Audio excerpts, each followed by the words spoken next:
अभी क्वेश्चन क्या है, an organic compound on analysis give the following data. Data क्या है, कार्बन 57.82% है, हाइड्रोजन 3.6% है, and the rest is oxygen. यहाँ लिख दिया है द रेस्ट इज ऑक्सीजन, ज़्यादातर टाइम वो लिखा हुआ नहीं रहेगा, तो समझ जाना है कि रेस्ट अमाउंट ऑक्सीजन है, ठीक है ना, क्योंकि ये दोनों मिला करके 100% पूरा नहीं हो रहा है। 100% 57 + 3 है ना, 61% के लगभग है।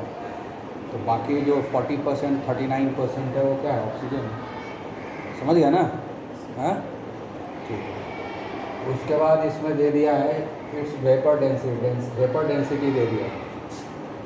Find its empirical and molecular formula. हम क्या बताए थे, मॉलिकुलर फार्मूला निकालना है तो मॉलिकुलर मास जरूरी है, लेकिन दिया होता नहीं है क्वेश्चन में, तो कैसे निकलेगा? रिलेशन क्या है दोनों के बीच में, फैक्टर निकालेंगे ना। फैक्टर निकालने के लिए मॉलिकुलर मास चाहिए, इंपेरिकल मास चाहिए। तो इंपेरिकल मास हम इंपेरिकल फार्मूला से निकाल लेंगे, तो मॉलिकुलर मास कहाँ जाएगा, वो कहाँ से लाएंगे, क्वेश्चन में दिया हुआ नहीं है, हैं? यहाँ दिया हुआ वेपर डेंसिटी दिया हुआ है ना, जितना वेपर डेंसिटी होता है उसका डबल होता है मॉलिकुलर मास, ठीक है। So molecular mass of any molecule is nothing but double of its vapour density. Vapour density में 2 मल्टीप्लाई कर देंगे उसका मॉलिकुलर मास पता हो जाएगा। तो मॉलिकुलर मास दे दिया क्वेश्चन में, ठीक है ना, है समझ में? तो सबसे पहले क्या लिखेंगे हम लोग, name of the elements. Elements कौन कौन है, कार्बन है, दूसरा हाइड्रोजन है, और तीसरा कौन होगा, ऑक्सीजन। उसके बाद हम लोग क्या लिखेंगे यहाँ पर, atom percentage composition. Percentage composition, carbon कितना है 57.82, हाइड्रोजन 3.6, तो रेस्ट ये बचेगा है ना, 57.82 3.6, 8 6 14, 7 3 10 1 11, so it is 61.42, 100 माइनस 61.42 कितना आएगा, 8 5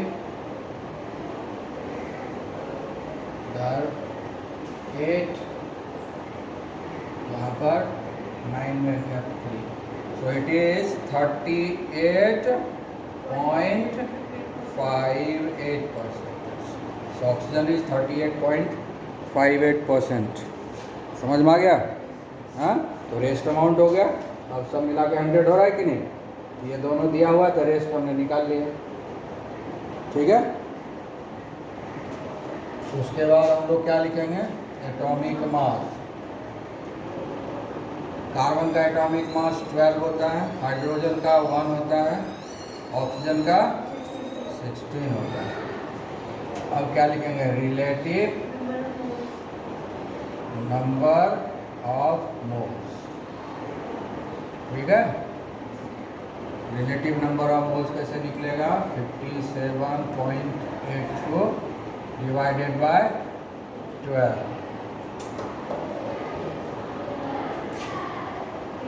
3.6 divided by 1, actual mass divided bye atomic mass, यही ना है फॉर्मूला। हाँ,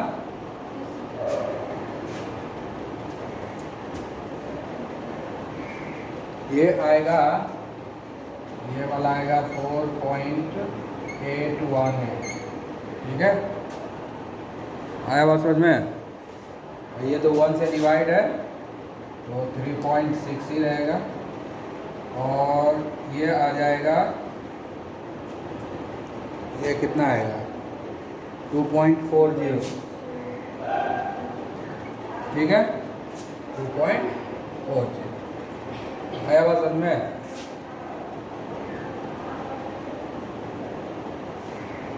अब हम लोग क्या लिखेंगे,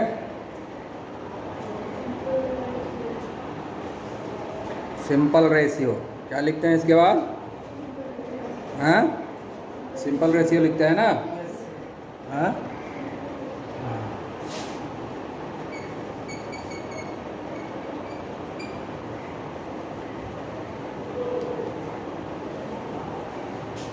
सिंपलेस्ट रेशियो में क्या करते हैं, जो सबसे कम है उससे सबको डिवाइड कर देंगे। तो सबसे कम कौन है? 2.40, इसी से डिवाइड होगा 4.818 डिवाइडेड बाय 2.40, ठीक है। जितना आएगा लिखेंगे 3.6 डिवाइडेड बाय 2.40, ठीक है। और ये हो जाएगा 2.40 अपॉन 2.40, ये हो गया 1, ठीक है। ये जो है 1.5 है,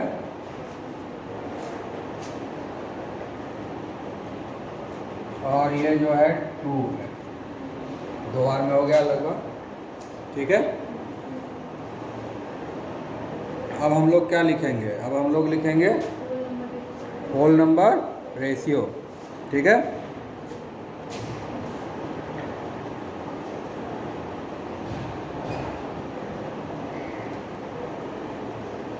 होल नंबर रेशियो में ये दोनों तो होल नंबर है, ये नहीं है, ये 1.5 है ना, इसको हम 2 लिख नहीं सकते, क्योंकि 1.8 रहता तो लिख देते, है ना। 1.2 रहता तो 1 लिख देते, ये 1.5 है, तो 2 से मल्टीप्लाई कर देंगे तो 3 हो जाएगा। तो 2 से जब मल्टीप्लाई करेंगे तो सब में करेंगे, ठीक है। यानी यहाँ पर कोई रूल नहीं है, यहाँ पर बस रूल है ये कि इसको हमको होल नंबर में बनाना है। तो जो आज तक सीखते आए हैं उसी में से कोई चीज़ अप्लाई करेंगे। जैसे लास्ट टाइम हम लोग अप्रॉक्सीमेशन किए थे, लास्ट क्वेश्चन में अप्रॉक्सीमेशन किए थे ना होल नंबर बनाने के लिए। यहाँ पर अप्रॉक्सीमेशन संभव नहीं है, क्योंकि 1.5 है, 1.8 नहीं है, 1.7 नहीं है, 1.5 है। इसको डबल करेंगे तो होल नंबर होगा, तो ये दोनों में भी को भी डबल करना पड़ेगा ना। आया समझ में? ये हो जाएगा 2 × 2 = 4, ये हो गया 1.5 × 2 = 3, ये हो गया 1 × 2 = 2। तो मिल गया होल नंबर रेशियो। तो अब हम लोग लिख सकते हैं इंपेरिकल फॉर्मूला, इंपेरिकल फॉर्मूला, ठीक है। इंपेरिकल फॉर्मूला क्या होगा? C4H3O2, ये हो गया हमारा इंपेरिकल फॉर्मूला। अब लिखेंगे हम लोग इंपेरिकल मास, ठीक है। इंपेरिकल मास क्या होगा? 12 × 4 प्लस 1 × 3 प्लस 16 × 2, कितना होगा?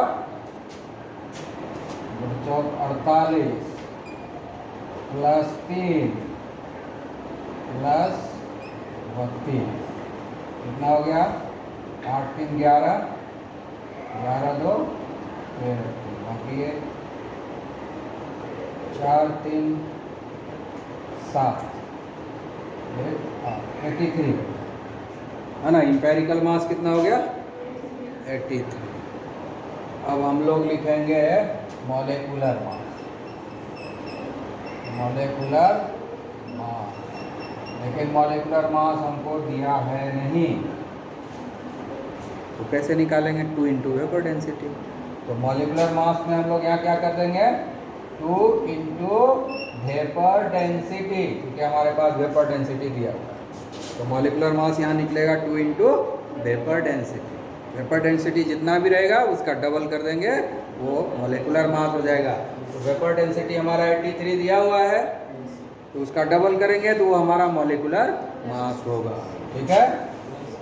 तो 2 × 83 कितना हो गया? 166 हो गया मॉलिक्यूलर मास। अब निकालेंगे फैक्टर। अब क्या निकालेंगे? फैक्टर मतलब n का वैल्यू मालूम है ना, कैसे निकालते हैं? हाँ हाँ, फैक्टर मतलब n का वैल्यू हम निकालेंगे। तो molecular mass divided by empirical mass, यही ना है? Molecular mass divided by empirical mass कितना आया? 2। फैक्टर कितना आ गया? 2 आ गया समझ में? और अब लास्ट में हम लोग लिखेंगे molecular formula. Molecular formula, molecular formula क्या होता है? n into empirical formula, n into empirical formula. समझ में आ गया? तो हो जाएगा 2 इंटू C4H3O2, ठीक है? दैट इज ये हो गया C8H6O4, ये हुआ हमारा, ठीक है? एक आंसर यहाँ हो गया, दूसरा आंसर यहाँ। समझ में आई बात? क्लियरली अंडरस्टूड और इज देयर एनी कंफ्यूजन? हाँ,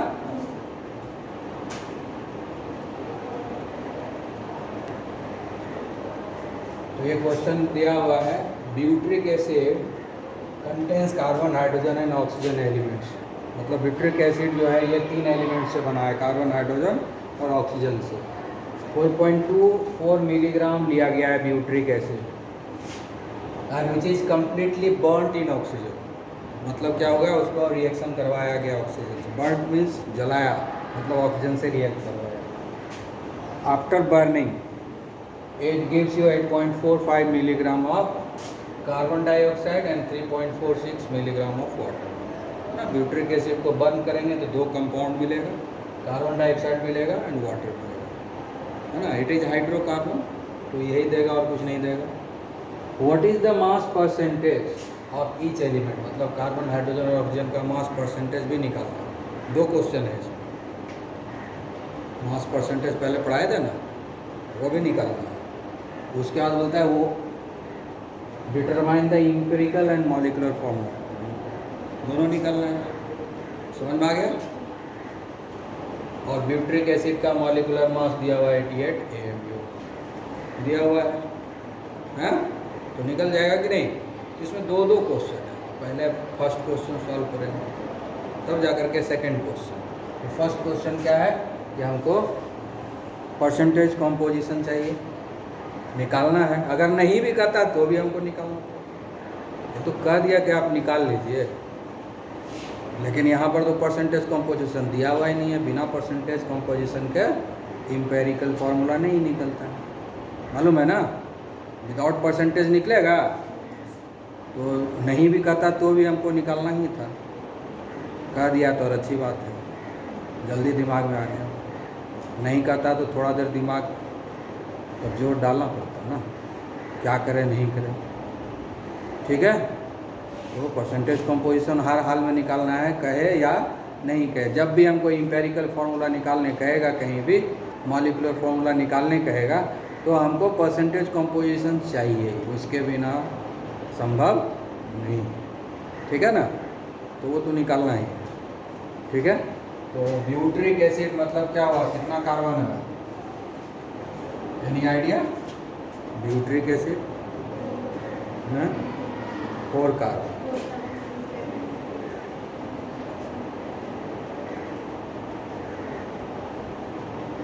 this is your butyric acid, ठीक है। It is made to react with oxygen. Which oxygen? Aerial oxygen, ठीक है ना। Aerial oxygen. Which oxygen? Aerial. Aerial oxygen means oxygen available in this atmosphere, not supplied by cylinder. This oxygen I am talking, clear. तो जब reaction होगा तो बनेगा carbon dioxide बनेगा और वाटर बनेगा। इसमें कार्बन है, हाइड्रोजन है और ऑक्सीजन है, इसके अलावा और कुछ बन ही नहीं सकता, ठीक है। तो कहता है कि हम ब्यूट्रिक एसिड लिए कितना थे, ब्यूट्रिक एसिड लिया गया था 4.24 मिलीग्राम। कितना लिया गया ब्यूट्रिक एसिड? 4.24 मिलीग्राम। ठीक है, घंटी बढ़ गया, पूरा होगा नहीं आज, बहुत बड़ा क्वेश्चन है। ठीक है, एक्सप्लेन खाली कर देते हैं, कल बनाएंगे। कार्बन डाइऑक्साइड कितना है? 8.45 मिलीग्राम। एंड वाटर कितना बना है? 3.646 मिलीग्राम। नहीं बना है, हाँ? अच्छा, इसके पास ये कार्बन और हाइड्रोजन तो मिल ही जाएगा। इसमें कितना है टोटल अमाउंट? कितना है टोटल अमाउंट? कितना है? 4.24 मिलीग्राम टोटल अमाउंट है। तो अगर हम इसका कार्बन का अमाउंट पता कर लें और हाइड्रोजन का अमाउंट पता कर लें तो ऑक्सीजन ऑटोमेटिकली निकल जाएगा माइनस करके। ठीक है, यहाँ पर जो कार्बन डाइऑक्साइड में कार्बन आया है, कहाँ से आया है? यहाँ से आया है या यहाँ से आया है? यहाँ से आया, ब्यूट्रिक एसिड से आया है। यानी जो भी कार्बन है इसके पास, whatever carbon is there with the carbon dioxide, that must be with this butyric acid. जितना भी कार्बन डाइऑक्साइड में कार्बन है वो ब्यूट्रिक एसिड वाला कार्बन है ना, इसके पास जितना रहेगा उतना ही तो वो कार्बन डाइऑक्साइड बनाएगा। तो अगर हम यहाँ पर कार्बन का अमाउंट पता कर लें तो वही अमाउंट होगा यहाँ भी, क्योंकि कहीं विदेश से तो आया नहीं है कार्बन, वो ब्यूट्रिक एसिड से है ना। हाँ, इसे ब्यूट्रिक एसिड से कार्बन आया है ना, क्योंकि इसके पास तो नहीं है कार्बन। तो जो भी कार्बन है यहाँ पर सब इसी का है, और ये कुछ बच नहीं रहा है, ये कुछ बच नहीं रहा। ब्यूट्रिक एसिड कुछ भी बचा नहीं है हमारे पास, टोटल खर्च हो गया।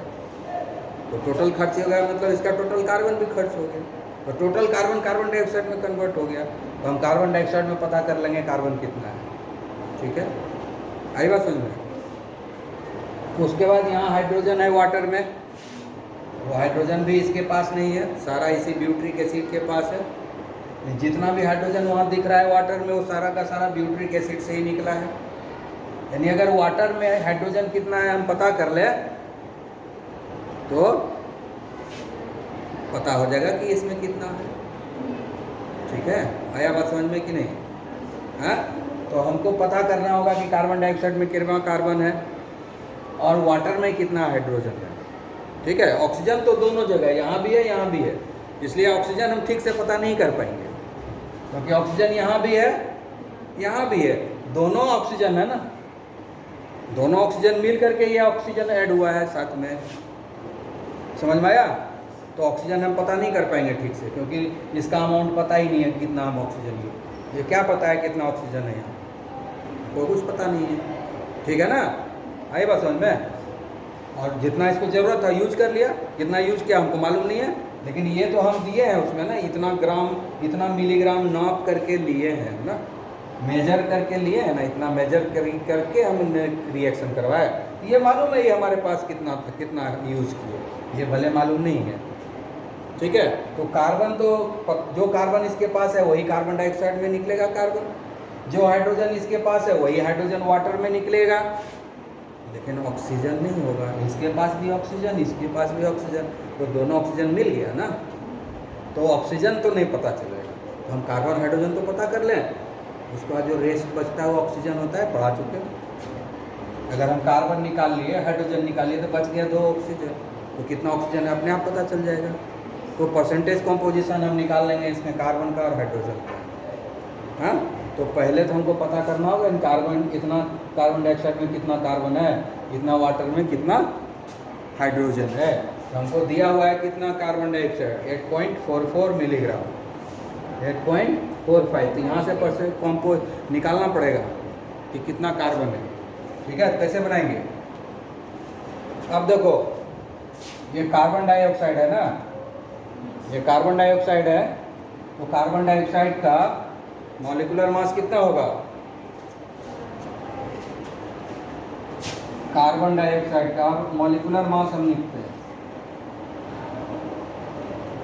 मॉलिक्यूलर मास भी सबका लिख देते हैं। ये तो एक्चुअल अमाउंट लिया गया है, एक्चुअल क्वांटिटी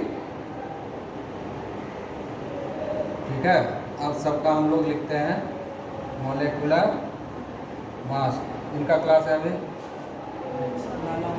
हाँ मैथ है। अच्छा थोड़ा खाली समझाते हैं, ठीक है। तो इसका मॉलिक्यूलर मास निकालोगे, मॉलिक्यूलर मास निकालने सिखा दिए। जितना एटॉमिक मास होगा सबको गुना कर दोगे, है ना। अब देखो मॉलिक्यूलर मास कैसे निकलेगा, 1 2 3 4 कार्बन है तो 4 गुना 12 हो गया। हाँ हाइड्रोजन कितना है, 3 2 5 5 2 7 1 8 है ना।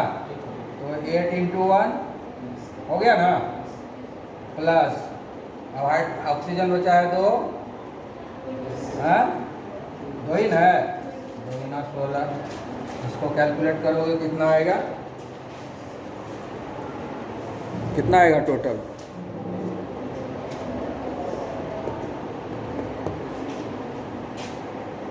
इसका अभी नहीं भी निकालेंगे चलेगा, इसको बाद में भी निकालेंगे चलेगा। इसका होगा 44 ग्राम। इसका जो है मॉलिक्यूलर मास जो हम निकालेंगे, तो इसका मॉलिक्यूलर मास जो होगा, कार्बन का 12 हो गया और इसका 2 × 16 तो हो गया 44 AMU लिखो, ठीक है।